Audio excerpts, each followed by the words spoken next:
Listen to this to believe it. Once again, it's an Episcopal priest representing the entire Episcopal Church of Maryland, testifying for giving preferences to LGBTQ businesses. We have the clip, and here it is. The Maryland Episcopal Diocese supports HB 182.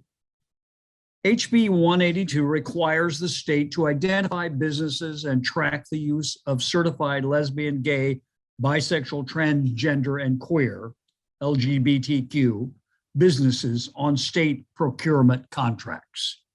It also requires the certification agency to publish the list on its website. Gathering this information and making it public will help to assess the challenges facing LGBTQ plus businesses. In addition, it will collect data across the treatment LGBTQ plus businesses by state agencies.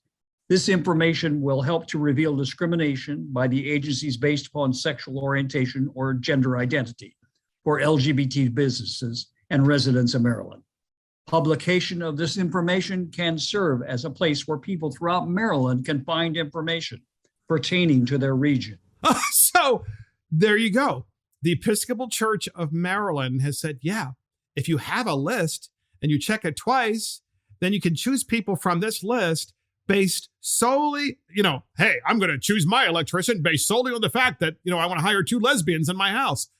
I'm sorry. That's really weird, okay? Not because they're lesbians. I'm not saying that because I want to make sure I don't get in trouble about this. What I'm saying is it's weird because why would you choose someone to do a job based on how they identify or what their sex is? I don't know. I'm confused. I wish the Episcopal Church of Maryland would go get the LG of North Carolina as a because there's a big schism in the Episcopal Church too, because part of the church is very traditional and would never support something like this. The other side's really woke. And the other side is, of course, they've lost their minds. But Matt, Brian, you said something before when we were playing the clip. You said there's actually an LGBTQ plus Chamber of Commerce. That's correct. So this is just like everything else. This is all about follow the money. It's always about the money. So they're trying to build that chamber up. And I asked, was unfortunately, these types of bills go through Matt and I's committee all the time. But the president of the chamber, the LGBTQIA chamber, was what's the IA stand for? Intersexual, which means you can be with either or, I think, and asexual means you're not sexual at all. You don't see anybody. So there's not, they even have to, they have an A too? Well, exactly. They're going from like, it's all about sex to including the people that don't care about it at all. They now own, exactly. That's a great point. And they now own 25% of the full alphabet. But I think it's right. Can I buy a consonant? Yeah, that's right. Yeah. So the LGBTQ plus Chamber of Commerce or QIA or whatever. So what that's a thing. They're just, it's about running everything through them. So now they already have all this information, but what is sexual preference? Your sexual preference have to do with your job performance on whatever it is.